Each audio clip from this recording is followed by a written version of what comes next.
एक गांव में एक राजू नाम का शिल्पकार रहता था।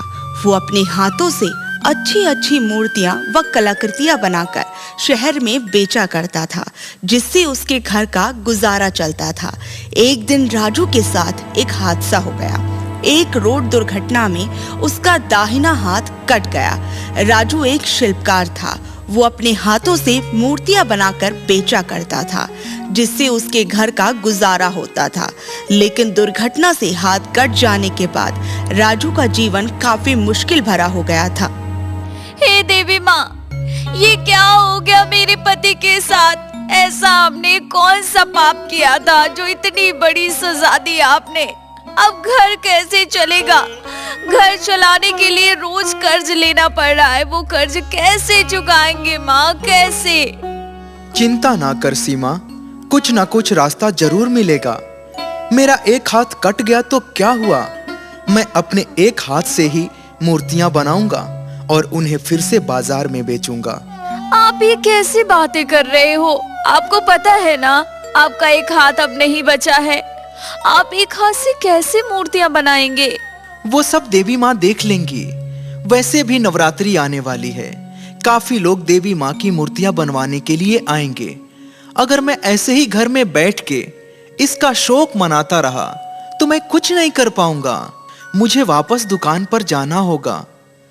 राजू फिर से हिम्मत बांधकर अपनी दुकान पे चला जाता है। आज से ही मुझे वापस अपना काम शुरू करना होगा। नवरात्रि के आने में ज्यादा दिन नहीं बचे हैं। अगर एक भी मूर्ति बना दी तो कुछ हाथ में पैसे आ जाएंगे। ये सोचकर राजू मूर्ति बनाने बैठ जाता है, लेकिन उसके एक हाथ के कट जाने की वजह से उसे मूर्ति बनाने में काफी दिक्कत होने लगती है। एक हाथ से मूर्ति बनाना काफी मुश्किल होता है। वो मूर्ति बार बार बिगड़ती है। राजू उसे बार बार ठीक करता है, लेकिन मूर्ति अच्छे से नहीं बन पाती। राजू हर दिन आकर अपने एक हाथ की मदद से मूर्ति बनाने की कोशिश करता रहता है और धीरे धीरे उसकी मूर्ति भी बनने लगती है। लेकिन एक हाथ से मूर्ति बनाने की वजह से उसे थोड़ी देर लग जाती है। क्या हुआ जी? देवी माँ की मूर्ति अभी तक तैयार नहीं हुई? मैं कोशिश तो कर रहा हूँ, लेकिन मूर्ति अभी तक नहीं बन पा रही है। देख लीजिए, आज शाम तक का समय है। अगर मूर्ति बन जाएगी तो सही है, वरना तो हमें काफी देर हो गई है। सभी लोगों ने नवरात्रि के लिए मूर्तियां खरीद ली हैं। देखते हैं भाग्यवान, देवी माँ तो है ही। राजू मन में एक आस लिए अपनी दुकान की ओर निकल जाता है और देवी माँ की अधूरी मूर्ति को पूरा करने में जुट जाता है। राजू को काम करते करते शाम हो जाती है और उसकी मूर्ति भी अब बन के तैयार हो जाती है। हे देवी माँ, अब मूर्ति बनकर तैयार हो गई है। अब इसे बाजार में ले जाकर बेच देता हूँ। कुछ पैसे मिलेंगे तो घर की हालत सुधरेगी। तभी वहाँ एक छोटी सी बच्ची राजू की दुकान में आ जाती है। सुनिए, क्या आप मुझे एक देवी माँ की मूर्ति दे देंगे? मैं इस नवरात्रि देवी माँ की स्थापना करना चाहती हूँ। तो अगर आप मुझे एक देवी माँ की मूर्ति दे देंगे तो आपका भला हो जाएगा। बेटा, ये मूर्ति बेचने के लिए है। मैं ऐसे आपको ये नहीं दे सकता। क्यों?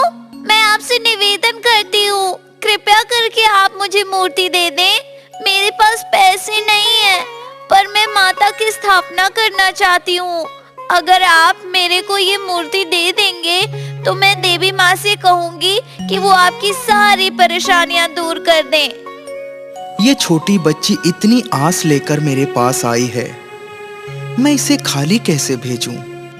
लेकिन मैं ये मूर्ति इस बच्ची को मुफ्त में दे दिया तो मेरे घर का गुजारा मुश्किल हो जाएगा। लेकिन इस बच्ची को ऐसे निराश भी नहीं कर सकता। यह भी तो देवी माँ का ही रूप है। छोड़ो, मेरी परेशानियां तो देवी माँ दूर कर ही देंगी। मैं इस बच्ची को ये मूर्ति दे देता हूँ। ये लो बेटा, तुम ही यह मूर्ति रख लो। मैं बेचने के लिए दूसरी बना लूंगा।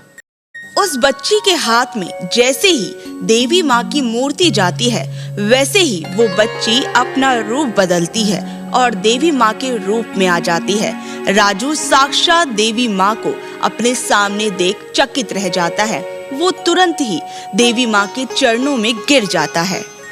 हे माता, आपने इस तुच्छ मनुष्य को दर्शन देकर मेरा जीवन सफल कर दिया। उठो वत्स, मैं तुम्हारी भक्ति और सच्चाई से प्रसन्न हूँ कि कैसे तुमने मुश्किल घड़ी में भी मेरा नाम जपते रहे और कैसे तुमने बिना कोई फायदा देखे एक बच्चे की मदद की है। मैं तुमसे बहुत प्रसन्न हूँ पुत्र। मैं तुम्हें एक वर देती हूँ कि तुम जिस मिट्टी को भी अपने हाथ से छुओगे वो मिट्टी जादुई मिट्टी बन जाएगी और तुम अपने मन में जो भी आकार बनाओगे वो मिट्टी अपने आप ही उस आकार की बन जाएगी, जिससे तुम्हें अपने इस हाथ से मूर्तियां नहीं बनानी पड़ेंगी। धन्यवाद माते। और हाँ पुत्र, इस शक्ति पर कभी घमंड मत करना। अगर तुम्हें कोई भी जरूरतमंद व्यक्ति दिखे तो उसकी सहायता अवश्य करना।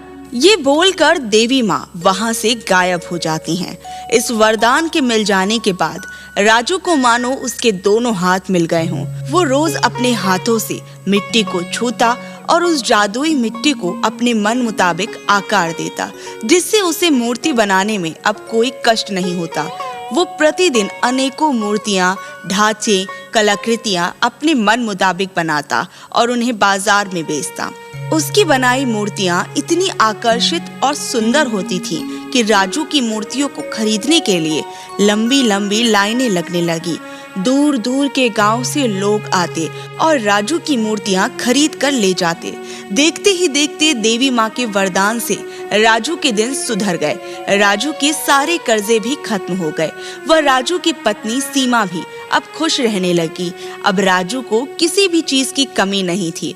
वो रोज अपने मन से सोच सोच कर जादुई मिट्टी से मूर्तियां बनाता और बेचता। एक दिन की बात है, एक व्यक्ति राजू के पास आया। राजू जी, क्या आप मेरी एक मदद करेंगे? जी बताइए। मैंने सुना है आपके पास एक चमत्कारी शक्ति है कि जो भी आप मन में सोचते हैं उसकी मूर्ति अपने आप बन जाती है। हाँ जी, वो तो है। क्या वह चमत्कारी शक्ति आप मुझे दे सकते हैं? देखिए, मना मत कीजिएगा। मेरी माँ का कुछ दिन पहले देहांत हो गया था और मैं अपनी माँ से बहुत प्यार करता था, लेकिन मेरे पास मेरी माँ की कोई भी तस्वीर नहीं है। मेरी माँ सिर्फ मेरे मन में है। अगर आप मुझे वो शक्ति दे देंगे तो मैं अपने मन से सोचकर अपनी माँ की एक मूर्ति बना सकता हूँ, जो मैं हमेशा अपने पास रखूंगा। देखिए, मना मत कीजिएगा, मेरे पास बस यही एक रास्ता है। क्या मुझे अपनी शक्तियाँ इस अनजान व्यक्ति पर भरोसा करके इसे दे देनी चाहिए? लेकिन यह शक्ति मेरी तो नहीं, यह शक्ति तो मुझे देवी माँ ने दिया था। और देवी माँ ने यह भी कहा था कि कोई जरूरतमंद को जरूरत पड़े तो इन शक्तियों से उनकी मदद कर देना। मुझे ये शक्तियां इसे दे देनी चाहिए, जिससे इसकी ये मनोकामना पूरी हो जाए। ठीक है भाई, मैं आपको इस शक्ति का ज्ञान दे देता हूँ। जैसे ही राजू ये बोलता है, वो अनजान व्यक्ति देवी माँ के रूप में आ जाती हैं। वो देवी माँ ही थी जो राजू की परीक्षा लेने आई थी। देवी माँ को देख राजू उनके चरणों में गिर जाता है। उठो वत्स। माँ, ये क्या खेल था? पुत्र, मैं तेरी परीक्षा लेने आई थी कि कहीं तू मेरी बताई बातों को भूलकर इन शक्तियों पर अपना अधिकार तो नहीं जमा बैठा। लेकिन तूने मुझे अपनी सच्चाई व ईमानदारी से फिर से प्रसन्न कर दिया है। पुत्र, जा सदा के लिए खुश रह। ये बोलकर देवी माँ वहाँ से गायब हो जाती हैं और राजू के हाथ बंधे के बंधे रह जाते हैं।